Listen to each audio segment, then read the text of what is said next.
Arc browser, one of the most hyped browsers I think I've seen in like the last decade, was just killed off randomly. It wasn't a privacy project per se, but it's still on the same battle that privacy projects are having, which is how do we actually compete against mainstream big tech services? And sadly, Arc has joined the pattern of many of these services of just randomly disappearing. And this is a broader problem that I think needs to be discussed about, and I want to create some dialogue around it.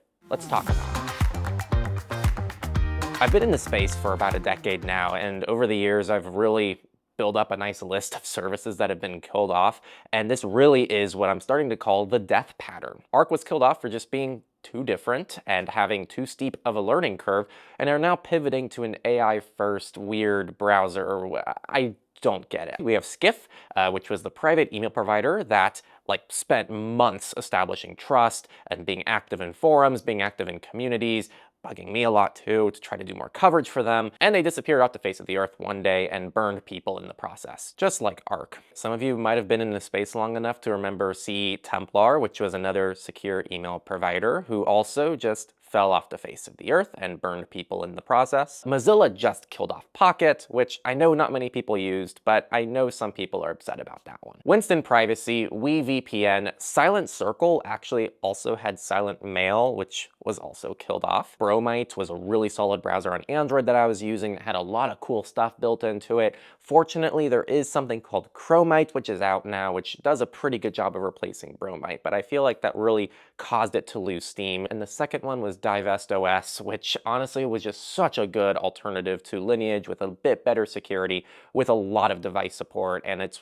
really sucked to delist them. And that also means that Mole, the browser that they were working on, which is also a pretty cool browser, it's like hardened Firefox for Android, was also discontinued. Now the common threads here are overpromising, pivoting, or just straight up vanishing. And some of these, like Divest, were not done for bad purposes. It could have just been lack of community support, but the end result for all of these to a regular end user, regardless of the cause, is the same. And there's a really bad thing that happens when these services go away and people get burned in the process. And I call it the trust destruction cycle. The trust destruction cycle is a very simple concept.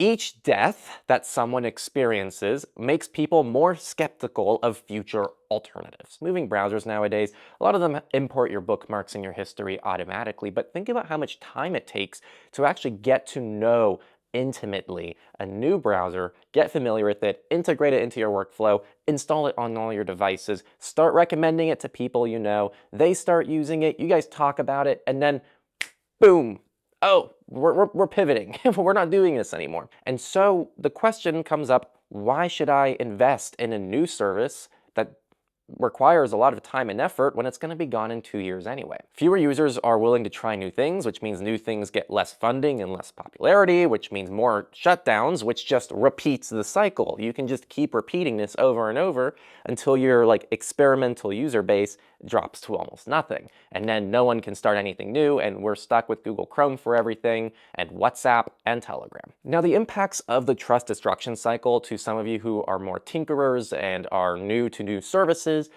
is obvious, but this also impacts all of you who are very stable and you're using long-term services, because this pattern prevents new people from joining those long-term services. When Skiff shut down, I started getting a lot more comments about, well, why should I trust Proton, Tuda, StartMail, FastMail, insert email provider when we saw Skiff shut down randomly? And I definitely have red flags for people to watch out for so you can avoid this, and I'll touch on that soon. But the point stands, at least for this part in the video, that this does impact regular services, and it makes it so much harder for people to trust alternatives to what they're currently using. But it does not have to be this way.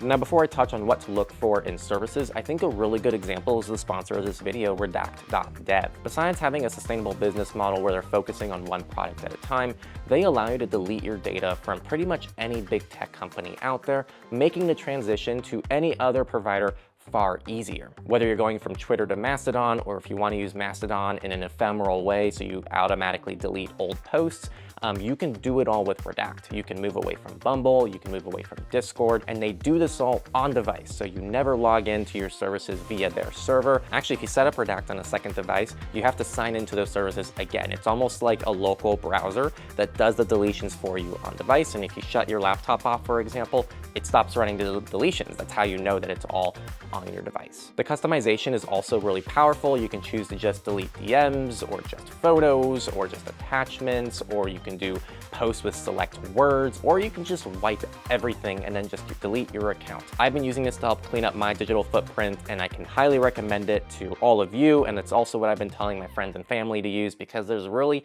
no service like it right now that makes it this easy and convenient. Check out Redact.dev in the description, and they've also been really nice, and they're giving you all a discount as well if you're coming from our channel. So check it out, and now back to what you can do. First, this video has been mostly like painting things in a negative light, but it's not very accurate because most services actually have been around a long time. Many of these were around before I even was into privacy, and they're not going away anytime soon. So how can you make sure that you're picking these services that stay around a long time? What makes these survivors different from the ones who die off? Let's get into steps that you can take to pick services that'll be sustainable. First, choose services with history. History can mean different things to people with different risk assessments. So if you're someone who's willing to try some new stuff, you don't have tons of sensitive data, then maybe you're fine with a company or a project that's only been around for 6 months. But if you have a ton of data and it's mission critical, very sensitive, you might need something that's been around for a decade that you can guarantee will be around for a while. Look at history and tie that history to what you need. Choose services with public teams dedicated to the project, not weird developers that never share personal information, that can just disappear the next day, but real people who are really committed to what they're doing. This really matters. Next, choose services with solid business models. Now, money's kind of a hot subject in the open source world. A lot of people don't want to pay for things and they see money as a bad thing, but money is what allows businesses to be sustainable, or even projects. And I think that when I say sustainable business model, it doesn't mean that every company needs to be an infinite growth company that is going to IPO someday. It just means that they need to make enough money where they're going to do it for a long time. And they just need to be public and transparent about their business models so that you can extrapolate from that and ask, ooh, do I think that's a good enough business model for this service to last in 1+ years? So that's the question to be asking. Next, choose services with easy import-export. This is really important to make actually moving to the service easier, but also if something happens, you want to be able to migrate your data away from this service. Think ahead and only use services that make it easy to both get into and get out of. Next, you want to choose services that aren't trying to do everything at once, which is a very stark contrast with Arc's kitchen sink approach. When you're a new service, you have to try to really lock things in and get one solid product sustainable. In general, this is not a rule of thumb, but it's very generally how things work, and then you can start expanding once you have a user base. It's typically a sign of unsustainable growth when a small company or a new company is trying to do way too much at once. Next, this one is a little bit harder to conceptualize, but I'll give some examples, and it's to use services in more independent ways. Within each service that you use, you have an ability to use it in a way that gives you more independence. And this is going to vary per service. So for example, if you used SkiffMail, but you used a custom domain, that actually gave you a lot more ownership over your emails. It meant that migrating away from Skiff was just porting over your domain to a different email provider, and everything would just resume like normal outside of just exporting and importing your emails to the new provider. Another example is with browsers. If you are all in on a browser and using all of your browser's features, then it's going to be a little bit harder for you to migrate away from it. But if you store your bookmarks in a dedicated bookmark manager, then you're actually spreading your risk a little bit wider, and it means that if your browser goes away, you don't need a new way to start storing your bookmarks. These are just mild examples, but it's good to think about every specific service you use and what kind of wiggle room you have to essentially lower dependency on that specific provider. provider. This one's very short and self-explanatory, but choose open source when possible. Open source means even if the core maintainer or the company behind a project goes away, theoretically the community can still continue it. One of the things I'm really upset about with this Arc situation is that they decided not to open source it, which I think is the biggest FU to every Arc user out there. This is why projects like Zen are much more interesting to me, because they try to bring what made Arc really awesome, but in an open source fashion via Firefox. So I definitely think Zen is the closest thing for you Arc users out there looking for a replacement. And finally, it's good to just keep perspective on which services are more disposable than others. Firefox Send was a really liked service in the community. It allowed you to send files to anyone without accounts. You just send them a link. Nowadays, we have Wormhole, which is really cool. And when Firefox Send went away, people were pretty upset, but honestly, like, there was no accounts, it's an easy swap-in service, there's already alternatives to it, and it's an easy service to migrate to and from. This is very different from something like Skiff or Arc, where your entire life is like dependent on this one thing pretty much, and all of your data is going to it, and then when it goes away, you're left with this empty void that you need to fill in with tons of different services to replace. So when you choose services, try to think about what it means if it goes away, and sometimes the risk actually could be worth it for something that's like, well, if this goes away tomorrow, I don't care. But if this goes away tomorrow, I care a lot. And apply different criteria between those two sets of services. So I want us as a community to try and break the cycle. And here's how we can do it. First, we simply, on our ends, need to be smarter consumers. Stop jumping on every shiny new service that promises to revolutionize everything. Instead, we should be looking for boring reliability, which is what a lot of big tech has become with the exception of AI nowadays. Chrome hasn't changed in 10 years. Gmail hasn't changed outside of just some additional AI stuff.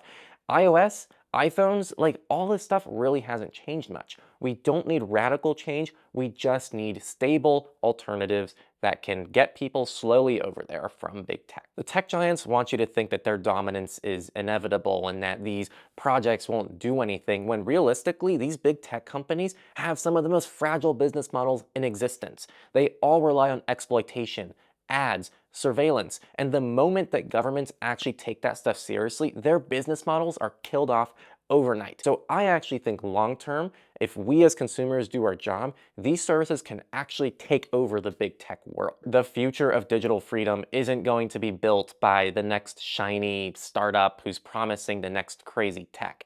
It's going to be built by sustainable, boring, reliable services that have their heads in the right place and are building cool stuff. That's how we break the cycle, and that's how we win.